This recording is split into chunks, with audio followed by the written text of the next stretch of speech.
Pessoal, agora a gente chegou num dos vídeos mais importantes, eu diria talvez até o mais importante, antes da gente realmente chegar no, de fato, teorema de Gauss-Lucas, que é o vídeo sobre como encontrar raízes de polinômios utilizando o GeoGebra, tá bem? Então, antes de qualquer coisa, vamos aqui entrar no GeoGebra e lembrar como a gente representa números complexos. Então, se eu escrevo 3 mais 2i, por exemplo, esse cara vai se transformar num númerozinho complexo, que é um ponto do plano cartesiano, que, na verdade, está representando o plano Argand-Gauss aqui no GeoGebra. Então, ele vai virar o 3 em relação ao eixo x e 2 em relação ao eixo y.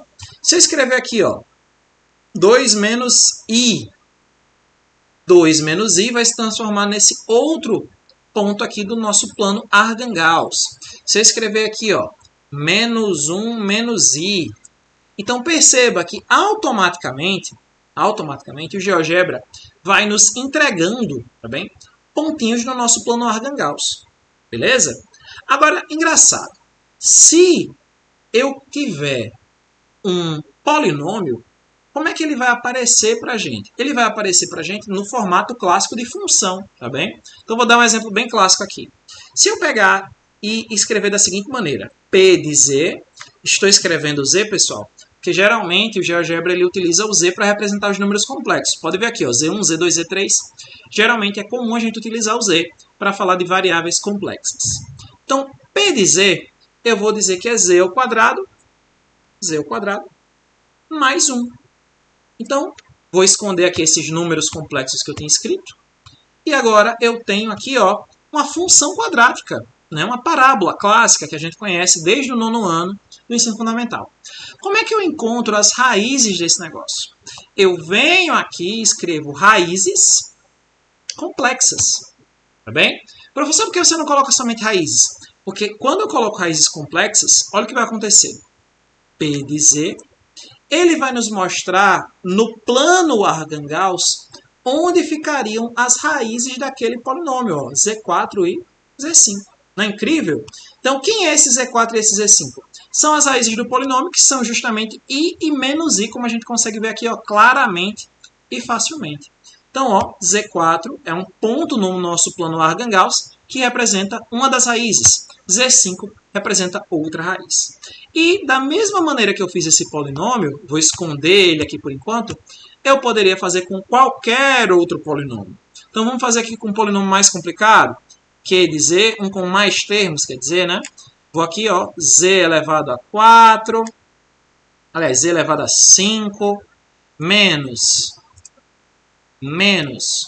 z elevado a 4, mais 2z elevado a 3, mais, sei lá, 5z, menos, sei lá, 1. Pronto. Eu fiz agora um polinômio bem diferente, ó. Então, como a gente sabe que isso aqui é um polinômio de grau 5, pela lei tem que ter 5 raízes complexas, né? Como é que eu faço para encontrar as raízes desse polinômio? Venho aqui, ó, raízes complexas, e escrevo o nome do nosso polinômio. E o nome do nosso polinômio é Q de Z. E com isso a gente tem aqui 5 pontinhos. E esses 5 pontinhos são justamente as nossas raízes complexas. Não é legal? Não é bonito? Agora, olha que coisa massa. Se eu esconder esses caras aqui agora, vou esconder eles, ó. Vou esconder as minhas raízes. Vou olhar aqui somente para as raízes do nosso outro exemplo. Gente, eu consigo fazer o fecho convexo desses pontos aqui, não consigo? Eu posso simplesmente vir aqui em ferramentas, fazer um segmento de reta que una eles dois. De Z4 até Z5 eu tenho o fecho convexo dessas raízes. Ah, professor, mas não tem graça quando o fecho convexo é tão pequeno, né? Pô, só um segmento, não tem graça, né? Vamos fazer agora com outro exemplo, ó. Vou apagar aqui e fazer agora o fecho convexo das raízes desse polinômio aqui, ó. Vou pegar cada uma das 5 raízes e agora eu vou fazer o meu fecho convexo. Como é que eu vou fazer isso? Lembrando, tem que ser de tal forma, né, que seja convexo e fique com todas as minhas raízes dentro. Então vamos lá, vou pegar aqui e fazer segmentos de reta. Z5 quer dizer, Z6, Z7, Z10, Z9 e Z6. Aí você pode falar para mim, ah, professor, mas se você juntar Z10 com Z8 e Z8 com Z9, vai ficar com a área menor.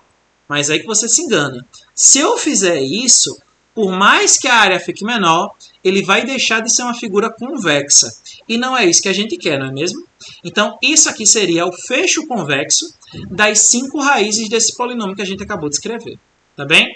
E com isso a gente consegue, como eu tinha falado, fazer as raízes de qualquer polinômio no plano Arcangauss, utilizando o GeoGebra. Tá bem? Então, eu espero que essa aula tenha ficado clara para você. E agora a gente vai ver o que é o Teorema de Gauss-Lucas. Valeu, pessoal. Até a próxima.